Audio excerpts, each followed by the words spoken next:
ঠিক আছে তো এতিয়া আমি এটা মোস্ট ইম্পৰ্টেন্ট পাৰ্ট পঢ়িম bonds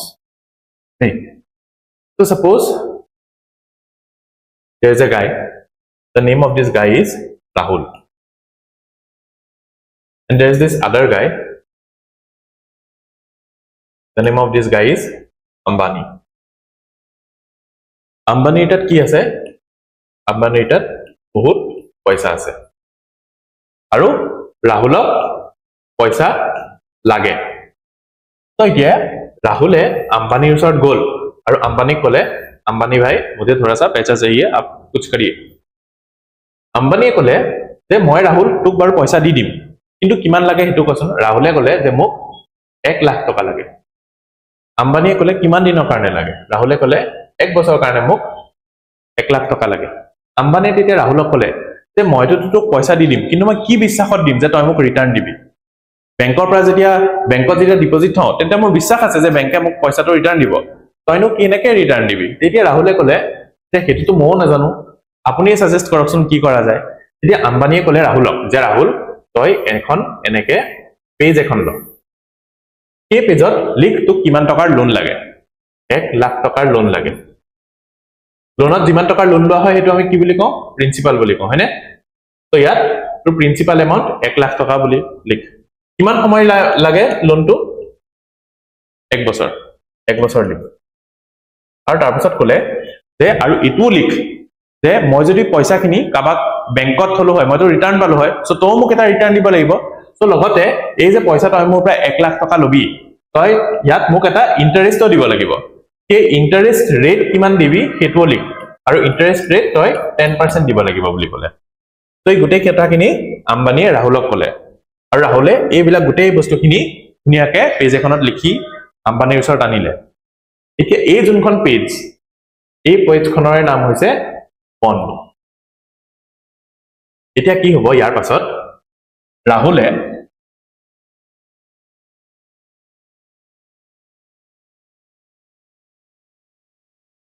ৰাহুলে কি কৰিব তাৰ পিছত ৰাহুলে আম্বানিৰ ওচৰত যাব এই বন্ডখন লৈ আম্বানিক বন্ডটো দি দিব আম্বানিয়ে বন্ডটো চাব বন্ডটো চাই পেলাই কি কৰিব ৰাহুলক 1 লাখ টকা দি দিব হল এনেকে বন্ডটো চলে এতিয়া এবছৰৰ পাছত কি হ'ব এবছৰৰ পাছত ৰাহুলে এই 1 লাখ টকা আম্বানিক উভতাই দিব লাগিব 1 লাখ টকা উভতাইলে নহব 10% ইন্টারেস্ট রেট 1 লাখ টকা কিমান ঘুৰাইব লাগিব 1,10,000 rupees হয়নে 10% ইন্টাৰেস্ট ৰেট 1 লাখত 1,10,000 টকা উভতাব লাগিব তো ৰাহুলে কি কৰিব 1 বছৰ শেষ হোৱাত ৰাহুলে আম্বানিৰ ওচৰত যাব 1,10,000 টকা লৈ পেলাই আম্বানিক কি পইচাটো দি দিব আৰু আম্বানিয়ে যোনটো বন্ড লৈছিলে এই বন্ডটো ৰাহুলক দি দিব আৰু ৰাহুলে এই বন্ডটো পিছত খালি চিনি পেলাই দিব কাৰণ কাম নাই বন্ডৰ কাম কি তো এটো হৈছে bond so this is how bond works so ইয়াত কি হৈছে এই ৰাহুল যোনটো এই ৰাহুল বুলা মানুহজনক কোৱা হয় ৰাহুলে বন্ডটো ইস্যু কৰিছে না নাই হয় না নাই তো ৰাহুলক কয় বন্ড ইস্যুৱাৰ হল আৰু বন্ডটো আম্বানি এবছৰ কাৰণে হোল্ড কৰি ৰাখিছে না নাই নিজৰ হাতত তো আম্বানি কয় কি জানা নে বন্ড হোল্ডাৰ হল তো বন্ড ইস্যুৱাৰে বন্ডটো ইস্যু কৰি বন্ড হোল্ডাৰ জনক দিয়ে আৰু বন্ড হোল্ডাৰ জনে পইচাটো বন্ড ইস্যুৱাৰ জনক দি দিয়ে হৈ গৈছে so this is how bond works so এটা বন্ড কি হয় বন্ড ইট লাগিছে না bonds are nothing but financial instruments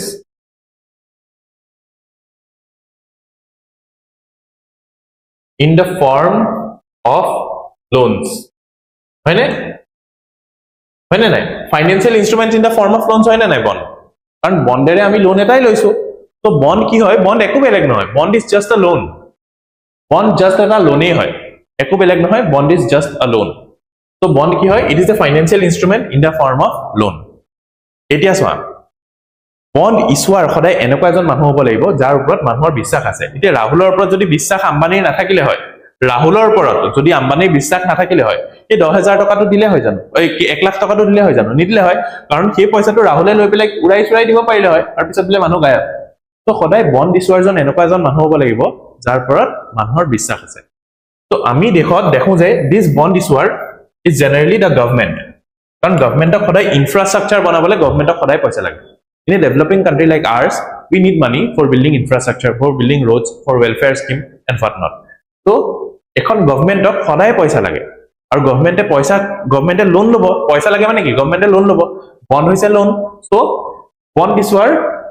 government হয় আমাৰ কাণ্ট্ৰিত আৰু কেতিয়াবা এটো দেখা যায় যে কৰ্পোৰেটছ বিলাকেও বন্ড ইছু কৰে কাৰণ কৰ্পোৰেটছকো এক্সপানশনৰ কাৰণে লোন লাগে তো তোমাৰ ধৰিলা মন তুমি বোলে বন্ড এটা ইছু কৰি দিছা আহি পেলাই কোনবাই কিনিব জানো কোনো নিকিনে কাৰণ তোমাৰ ওপৰত মানুহৰ বিশ্বাস নাই কিন্তু টাটাই যদি এটা বন্ড ইছু কৰে আৰু কয় যে তই এতিয়া আমাক 1 লাখ টকা দে এবছৰ পাছত আমি তো 1,10,000 টকা দিম সবে ভাল পাব কিনিব তো হেতু হৈছে কৰ্পোৰেটছ তো এইকাৰণে বন্ড বিলাক ইছু গভৰ্ণমেণ্টে কৰিব বা কৰ্পোৰেটে কৰিব আৰু বন্ড হোল্ডাৰৰ কি হয় বন্ড হোল্ডাৰ কোন হ'ব পাৰে বন্ড হোল্ডাৰ যাৰ মানুহৰ হাতত পইচা আছে সেইজনে বন্ড হোল্ডাৰ হ'ব পাৰে আৰু জেনেৰেলি গভৰ্ণমেণ্টে বন্ড ইছু কৰে গভৰ্ণমেণ্টে কাৰ পৰা পইচা লয় পাব্লিকৰ পৰা গভৰ্ণমেণ্টে পাব্লিকৰ পৰা পইচা লয় সো বন্ড হোল্ডাৰ হৈছে পাব্লিক কেতিয়াবা গভৰ্ণমেণ্টে কোম্পানী বিলাক বা কৰ্পোৰেট বিলাকৰ পৰা পইচা ল'ব পাৰে তো কৰ্পোৰেটছ বিলাকো বন্ড হোল্ডাৰ হ'ব পাৰে কেতিয়াবা বিদেশৰ মানুহে আহি পেলাইও গভৰ্ণমেণ্টৰ বন্ড কিনিব পাৰে সো ফৰেইন নেশনেলস বা বিদেশী মানুহবিলাকেও কেতিয়াবা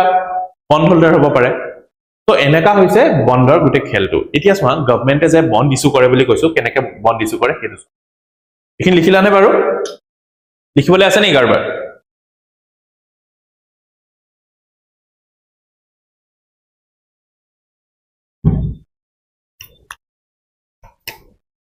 এই পাৰ্টিকুলাৰ বন্ডত আমি 1 লাখ টকাৰ প্ৰিন্সিপাল এটা ৰেজ কৰিছো হয়নে তো এই 1 লাখ টকাৰ যে প্ৰিন্সিপাল ৰেজ কৰিছো এটোৰ নাম হৈছে ফেস ভ্যালু অফ বন্ড কিন্তু এটো লিখাৰ আগতে এটা হেডিং এটা দিলোৱা ফিচাৰ্স অফ বন্ড হেডিং টো দিলোৱা ফিচাৰ্স অফ বন্ড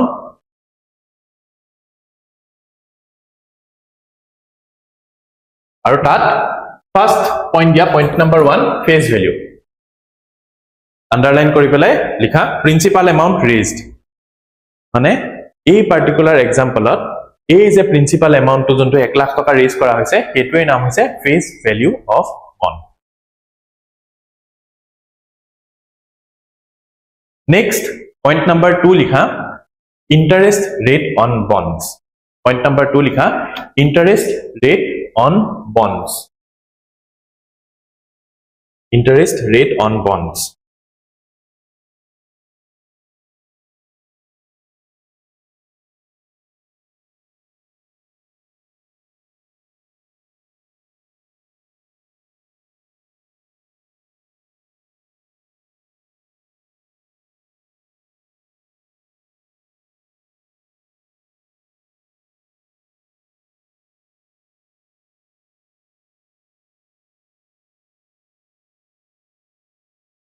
এটি ইন্টারেস্ট রেট কি ডেফিনেশন তো লিখিব না লাগে ইয়াত ইন্টারেস্ট রেট অন বন্ডস কি হয় এই 10% তো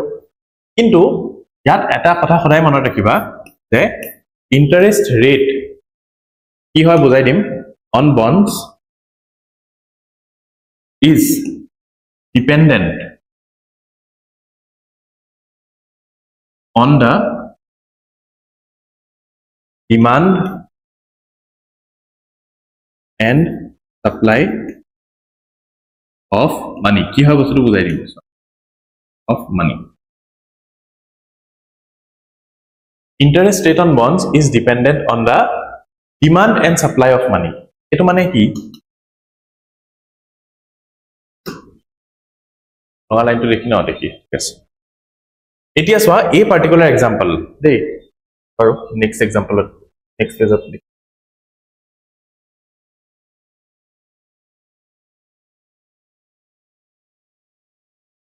এটো হৈছে ৰাহুলক পইচা লাগে এটো হৈছে আম্বানী তো ৰাহুলে এটা বন্ড ইছু কৰিলে আৰু আম্বানীয়ে ৰাহুলক 1 লাখ টকা দিলে এই 1 লাখ টকাটো যে দিছে কিমান পার্সেন্ট ইন্টারেস্ট দিছে 10% ইন্টারেস্ট দিছে এটা সেম এক্সাম্পল ধৰি লোৱা ৰাহুলক পইচা লাগে ৰাহুলক 1 লাখ টকাই লাগে কিন্তু এতিয়া ৰাহুলৰ লগত শ্যামকো পইচা লাগে শ্যাম আৰু তেনেকুৱা পাঁচটা মানুহক পইচা লাগে ৰাহুলক মিলি এতিয়া ছটা মানুহক পইচা লাগে গুটেকিটাই আম্বানীৰ ওচৰত আহিছে আৰু খালি আম্বানীৰে পইচা আছে এতিয়া আম্বানীয়ে কি চাব আম্বানীয়ে চাব যে সবকে 1 লাখ টকা লাগে আৰু মোৰ হাতত 1 লাখ টকা আছে এতিয়া মই এনেকুৱা এটা মানুহক পইচা দিম আম্বানীয়ে ক'ব যে মই এনেকুৱা এটা মানুহক পইচা দিবলৈ বিচাৰিছো যোনে মোক সবতকে বেছি ৰিটাৰ্ণ দিব হয় না নাই তোমাৰ তাত যদি পইচা আছে তোমাক যদি ছটা মানুহে পইচা খুদে তুমি কাক দিবা যোনে তোমাক সবতকে বেছি ৰিটাৰ্ণ দিব তো তেতিয়া আম্বানীয়ে চাব যে কোনে সবতকে বেছি ৰিটাৰ্ণ দিব আৰু যোনে সবতকে বেছি ৰিটাৰ্ণ দিয়ে তাকে পইচা দিব এতিয়া ৰাহুলে কৈছে যে মই 10% দিম শ্যামে ক'ব মই 20% দিম বেলেগে ক'লে মই 15% দিম কোনোবাই ক'লে 16% দিম এতিয়া আম্বানীয়ে কাক পইচা দিব আম্বানীয়ে দিব শ্যামক এতিয়া আম্বানীয়ে কি কৰিব হেকাৰণে আম্বানীয়ে ইন্টাৰেষ্ট ৰেটটো বঢ়াই পেলাই 20% ত লোনটো দিছে তো ইয়াৰ পৰা আমি কি গম পালো পইচাৰ ডিমান্ড কি হল পইচাৰ ডিমান্ড বাঢ়ি গৈছিলে পইচাৰ ডিমান্ড যেহেতু বাঢ়ি গৈছিলে সেই কাৰণে কি হল ইন্টাৰেষ্ট ৰেট বাঢ়ি গল বুজিছা তো interest rate on bonds is dependent on the demand and supply of money আমি ডিমান্ডৰ কথাটো চালো কেনেকে interest rate is dependent on demand চালো বুজিছা নহয় এতিয়া চোৱা ৰাহুলে পইচা ডিমান্ড কৰিছে শ্যামে পইচা ডিমান্ড কৰিছে আগতে খালি ৰাহুলে ডিমান্ড কৰিছিলে আৰু ৰাহুলে কৈছিলে মই 10% দিম আম্বানীয়ে তাক পইচাটো দি দিলে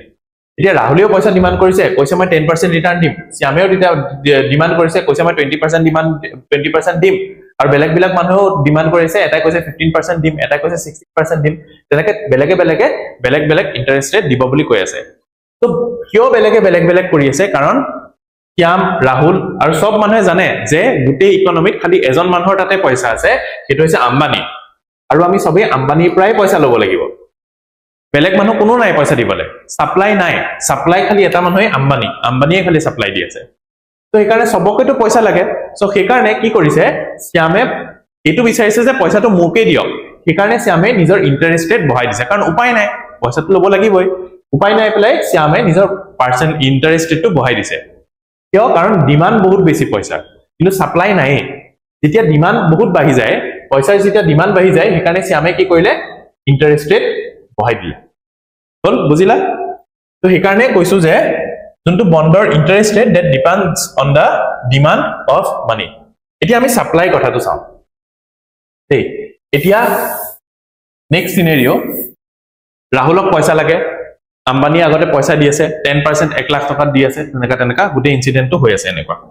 এতিয়া আদানিও আহিলে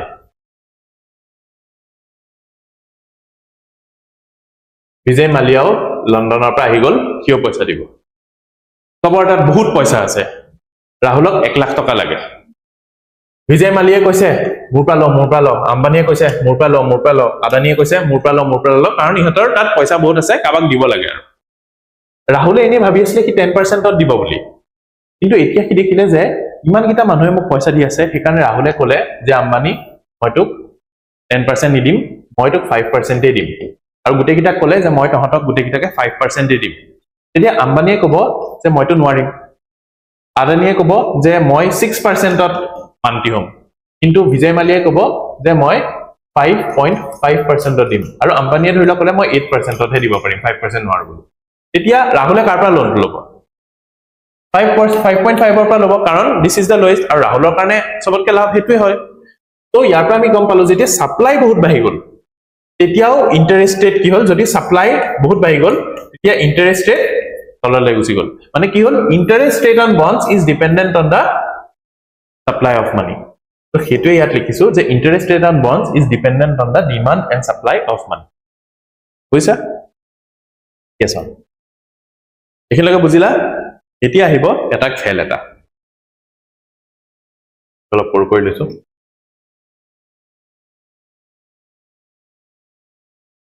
বুজি পাইছনে সবে এটা খেল এটা আহিব মানে এইকাৰণে যদি বুজি পাইছা কোৱা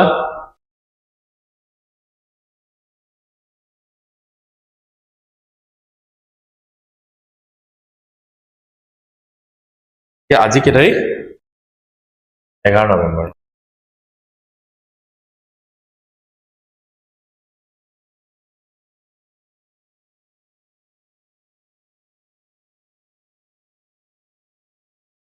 এতিয়া চোৱা আজিৰ দিনত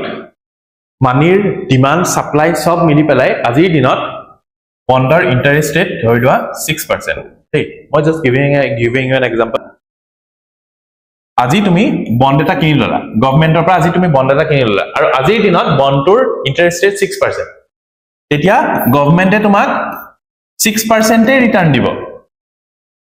এবাৰ মানে once the bond is purchased the interest rate remains fixed but till the point it is purchased the interest rate fluctuates. ধৰি লোৱা তুমি আজি বন্ডটো নিকিনিলা আজি বন্ডটো নিকিনি তুমি ভাবিছিলা যে তুমি 12 তাৰিখে কিনিলা 12 তাৰিখে তেতিয়া ইন্টাৰেষ্ট ৰেট ধৰি লোৱা 5% হৈ গ'ল. সো তেতিয়া তুমি যদি তুমি 11 তাৰিখে বন্ডটো নিকিনা আৰু 12 তাৰিখে কিনা তেতিয়া তুমি ইন্টাৰেষ্ট ৰেট কিমান পাবা 5% পাবা. কিন্তু যদি তুমি 11 তাৰিখে কিনিলা হয় তুমি 6% এ ৰিটাৰ্ণ পালা হয়. মানে এই ইন্টাৰেষ্ট ৰেট যোনটো হেতু ফ্লাকচুৱেট কৰে till the time you buy the bond. যোনটো টাইমত তুমি বন্ডটো কিনিলা হেতু টাইমত তোমাৰ ইন্টাৰেষ্ট ৰেট লক হৈ গ'ল ফিক্স হৈ গ'ল. বুজিছা নহয়? তো interest rate on bonds varies till it is purchased arrow becomes fixed once purchased. বুঝা কথাটো? আৰু এটো ভেৰি কেনেকৈ কৰে depending on the demand and supply of money. বুজি পাইছা নহয়?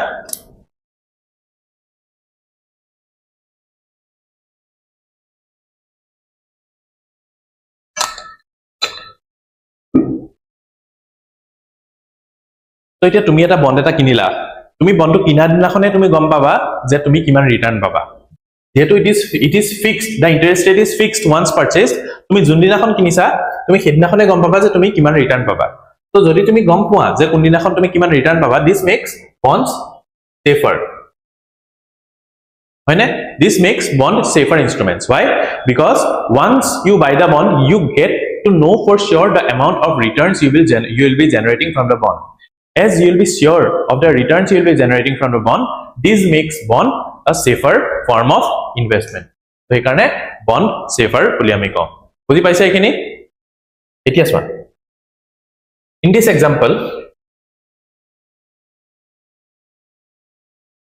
this example after 1 year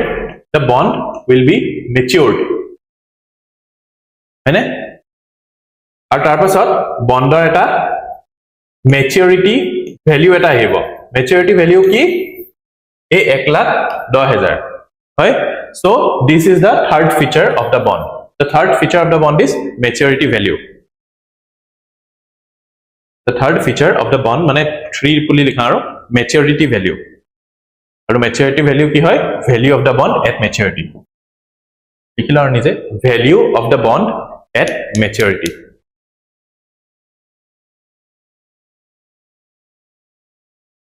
Value of the bond at maturity. Well, এই এক্সাম্পলটো লিখি দিছা নে এই এক্সাম্পলটো? ঠিক আছে? তো এতিয়ালৈকে আমাৰ গুটেখিনি একো ডাউট নাই একদম সিম্পল এতিয়ালৈকে হৈ গৈছে. এতিয়া একদম সিম্পল. তো যদি বন্ডটো ইমানে সিম্পল এতিয়ালৈকে তো bond is just like loan হয়নে? কিন্তু আমি বন্ডৰ নামনো কিয় দিছো? এতিয়া আহিব মেইন খেলটো. আমি এতিয়ালৈকে যি দেখিছো যে বন্ড দেখুন লোনৰ লগত একদম সেম. তেতিয়াহ'লে আমি বন্ড বুলি স্পেচিয়েলি নাম কিয় দিছো? কাৰণ এতিয়া আমি দুটা ফিচাৰ পঢ়িম that will separate bond from loans. আৰু এই দুটা feature is based on one premise. এটা premise-তে দুটা ফিচাৰ ডিপেন্ড কৰে and that is bonds can be traded.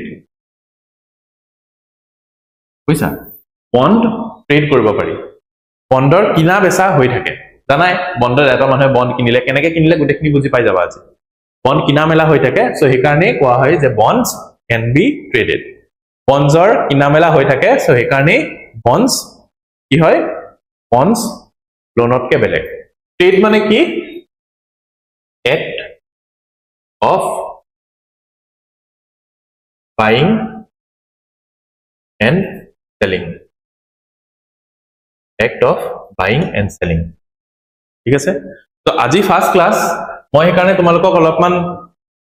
এটা টান বস্তু এটা আছে এটো পঢ়াবলৈ বিচাৰ নাই বা যদি তোমালোকৰ মন মই পঢ়াই দিব পাৰো নে নেক্সট ক্লাছত পঢ়িবা যদি এতিয়া আৰু আছে বাৰু 18 মিনিটস পঢ়াই দিও নেকি পঢ়াই দিও মই বস্তুটো বুজাই দিছো বস্তু পিছৰ লিখা কামখিনি নেক্সট ক্লাছত লিখাই দিম দেই এতিয়া চোৱা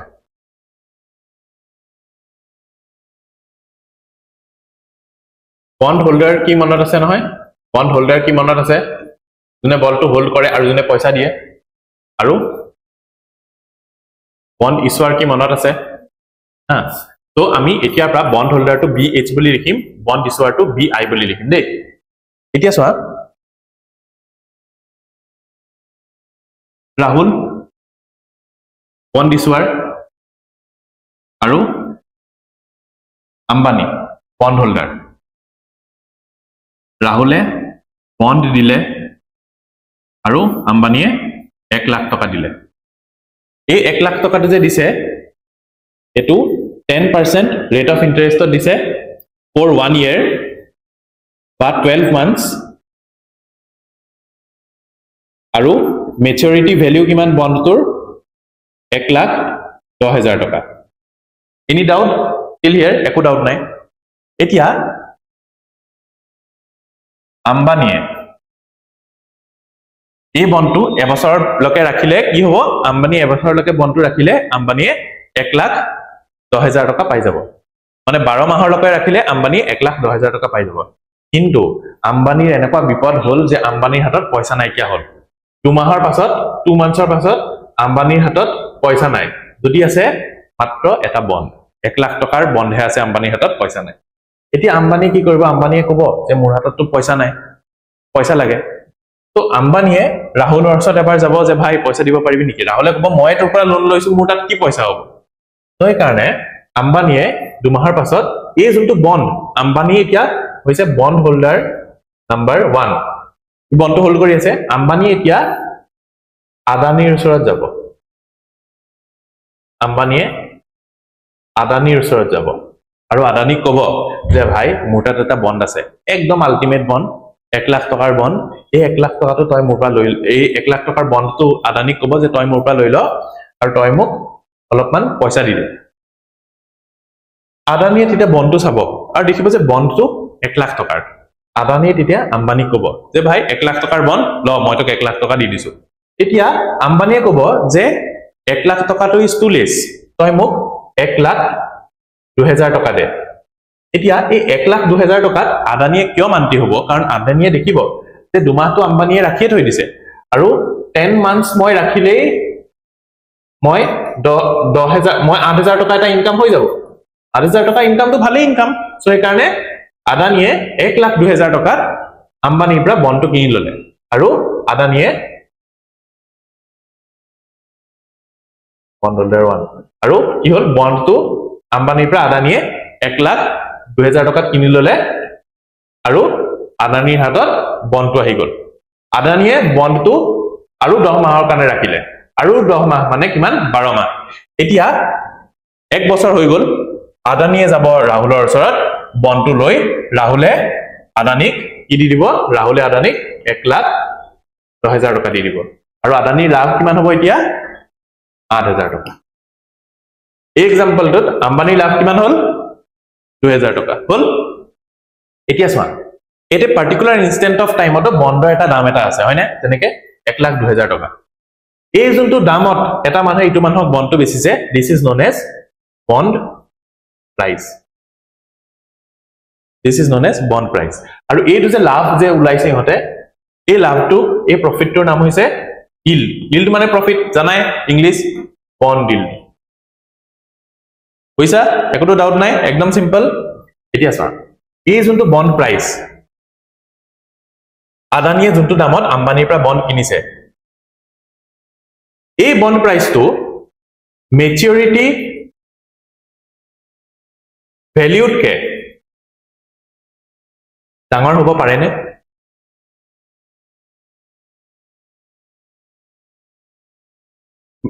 এই যোনটো বন্ড প্ৰাইস মানে 1,02,000 টকাত আম্বানী আদানিক বেচিছে আদানিয়ে কিনিছে 1,02,000 টকাত পাৰে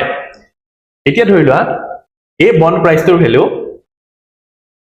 1,20,000 টকা হল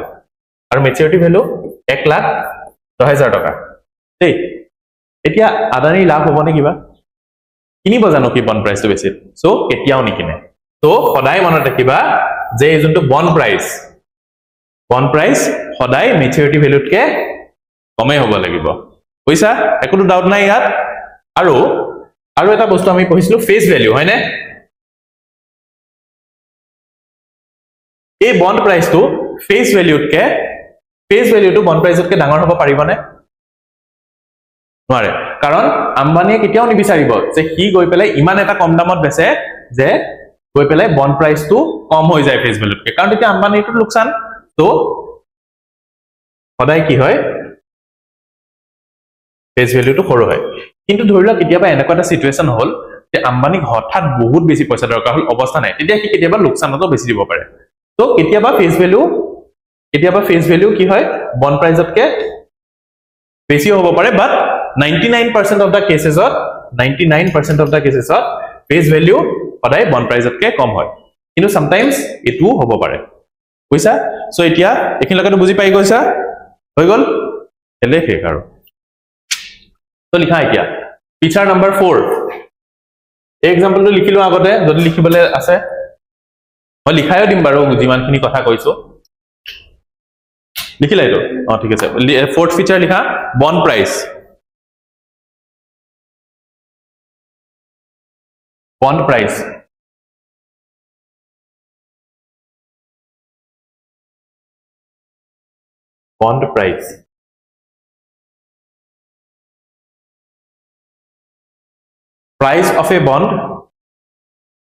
price of a bond at a particular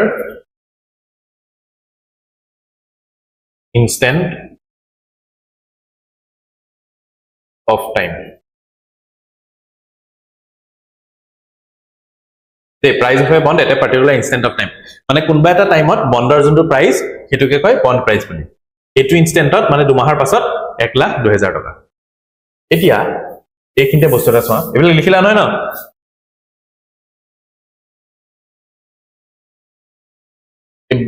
মনত ৰাখিবা 10% 1,10,000 ৰিটাৰ্ণ পাব এইবিলাকটো মনত ৰাখিবা আৰু এতিয়া চোৱা আম্বানিয়ে বন্ডটো বিচাৰিবলৈ ওলাইছে আৰু সেই সময়ত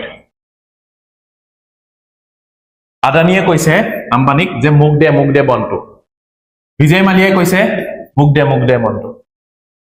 ৰাহুল গান্ধী হৈ গল ৰাহুল গান্ধীয়ে কৈছে মুক দে বন্ডটো প্ৰাইম মিনিষ্টাৰ মোদী আহিলে মুক দে বন্ডটো ওকে বন্ড লাগে তো সেই সময়ত কি কৰিব আম্বানিয়ে ভাবিব যে মোৰ দেখোন যোনটো বন্ড হেটো ডিমান্ড বহুত বেছি তেতিয়া সি কি কৰিব সি তাৰ বন্ড প্ৰাইস বঢ়াই দিব কাৰণ বেছি দামতো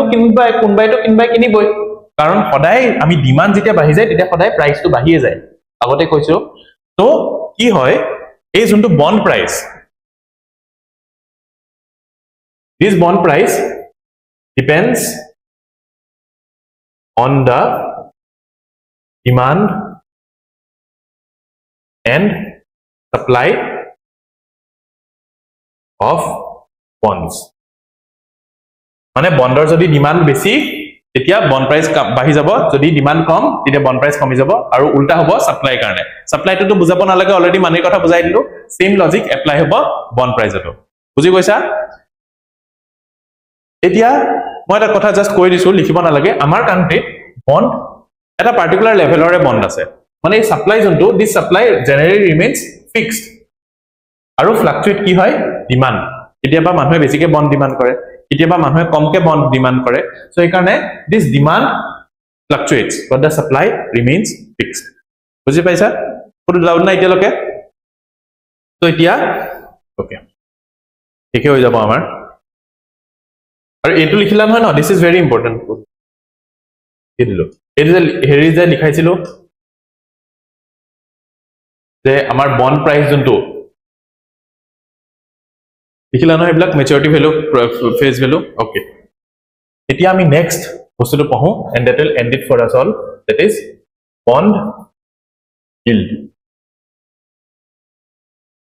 bond yield মানে feature number 5 last feature number 5 that is bond yield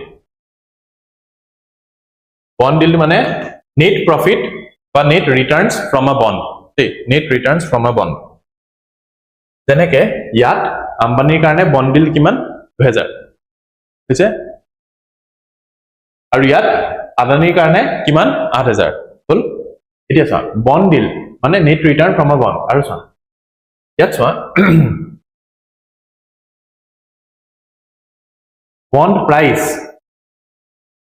price যিমান বেছি হয় bond yield কি হয় চোৱা ইয়াত 1,02,000 টকা হৈছে কি this is bond price হা এতিয়া 8000 টকাই কি ৰিটাৰ্ণ পাই আছে এতিয়া ধৰিলে bond price 1,04,000 টকা এতিয়া তাৰ আদানিৰ ৰিটাৰ্ণ কিমান হ'ব 6000 হয়নে 6000 হ'ব কাৰণ লাষ্টত গৈতো কি 1,10,000 টকাই পাব তো bond price যেতিয়া বাঢ়ি যায় তেতিয়া bond yield কমিব নে বাঢ়িব কমিব বুজিছা সো আমি ইয়াৰ পৰা bond yieldত আমি প্ৰথমতে গম পালো যে bond yield is inversely proportional to bond price হৈ গল এতিয়া মানে bond yield যেতিয়া পায় তেতিয়া bond price কমে হৈ গল এতিয়া বস্তু এটা চোৱা মানে ইয়াতে লিখিম মান আমি তোমালোকে ইয়াতে লিখিব পাৰা মই ইয়াত ইকুৱেশনটো ভাল হ'বলে মই ইয়াত লিখা নাই তোমালোকে তলতে লিখি যাব পাৰা এটা হৈছে এক্সপেক্টেড ইন্টাৰেস্ট ৰেট লিখাই দিম মই আৰ হেৰিটো বস্তুটো প্ৰথমতে তোমালোকক বুজাই লওঁ এক্সপেক্টেড ইন্টাৰেস্ট ৰেট মানে তোমালোকৰ এক্সপেক্টেশন কি আছে ইন্টাৰেস্ট ৰেট লৈ পেলাই ধৰি লোৱা এটো এক্সপেক্টেশন যে আজি দিনত বহি পেলাই মই এটো এক্সপেক্ট কৰিছো যে বা ইকোনমি এটো এক্সপেক্টেশন যে 5 মাহৰ পাছত বন্ডৰ ইন্টাৰেস্ট ৰেট কমি যাব মানে 5 মাহৰ পাছত ইন্টাৰেস্ট ৰেট বন্ডৰ কমি যাব মানে এক্সপেক্টেশন অফ ইন্টারেস্ট রেট কি যে ইন্টারেস্ট রেট কমি যাব ইন্টারেস্ট রেট কমি যাব মানে তুমি কম ৰিটাৰ্ণ পাবা হয় না তেতিয়া তুমি বন্ডটো 5 মাহৰ পাছত কিনিবা নে আজিয়ে কিনিবা সো যেতিয়া এক্সপেক্টেড ইন্টাৰেস্ট ৰেট কমি যায় তেতিয়া বন্ডৰ ডিমান্ড আজিৰ দিনত ভাইব না কমিব বাঢ়ি যাব হল বন্ডৰ ডিমান্ড বাঢ়ি যাব মানে বন্ড প্রাইস কমিব নে বাঢ়িব ডিমান্ড বাঢ়িলে কি হয় প্রাইস বাঢ়ি যায় তো বন্ড প্রাইস বাঢ়ি যাব মানে এক্সপেক্টেড ইন্টারেস্ট ৰেটৰ লগত bond price কি হয় inversely proportional হয়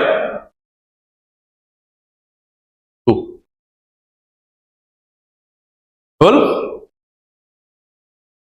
তো আমি ইয়াত গম পালো bond yield inversely proportional to 1 by bond price আৰু ইয়াত গম পালো যে expected interest rate কি গম পাইছো inversely proportional to 1 by bond price inversely proportional to 1 by bond price গম পালো আমি সো এটো হৈছে নাম্বার 2 হল আৰু 1 আৰু 2 কম্পেয়াৰ কৰি আমি কি গম পালো যে bond yield বাহিলেও bond price কমে interest rate expected interest rate বাহিলেও bond price কমে লাষ্টত গম পালো কি bond yield is directly proportional to expected interest rate palu so this is the final relation etia yar pora APSC question na aha aru eta kotha ma tumalok kobole pahorisu je moi jiman khini question bostu poham ekhini pora tumaloke UPSC questions solve koriba pariba APSC solve koriba pariba UPSC solve koribo pariba aru tumaloke গৈ পেলাই তোমালকৰ হেৰি চাই লব পাৰা তোমালকে গৈ পেলাই previous years questions খিনি চাব পাৰা after I complete the topic you will be able to know that 80% বস্তু খিনি মোৰ পৰাই লেকচাৰৰ পৰাই সলভ হৈ যাব that's a guarantee from my side so এটো এখন ৰিলেচন একিনতে মই কিছুমান কথা এটা কৈ লও তোমালকে শুনি ধোৱা 1 মিনিট অলপমান দেৰি হ'ব পাৰে আজি so এটো হৈ গল ৰিলেচন এটো হৈছে ৰিলেচন নাম্বাৰ 3 এই তিনটা কুৱেশ্যনৰ ওপৰত বেছ কৰি পেলাই এটা কুৱেশ্যন আহিছিলে UPSC last to last year সেইটো কুৱেশ্যন আমি নেক্সট ক্লাছত সলভ কৰিম এই কাৰণে মই এই গুটে বস্তুখিনি পঢ়ালো আৰু এই বস্তুখিনি তোমালোকে বহুত বেছি ইম্পৰ্টেন্ট সদায় মনত ৰাখিবা মুখত নাথাকিলেও হ'ল এনে ভাবি চাবা আৰু কাৰণ এবিলাকটো মনত ৰাখিবলৈ বন ডিল বন প্ৰাইজ এবাৰ ভাবিলেই হৈ গ'ল ইমানটো দিগদাৰ নাই but this part is very important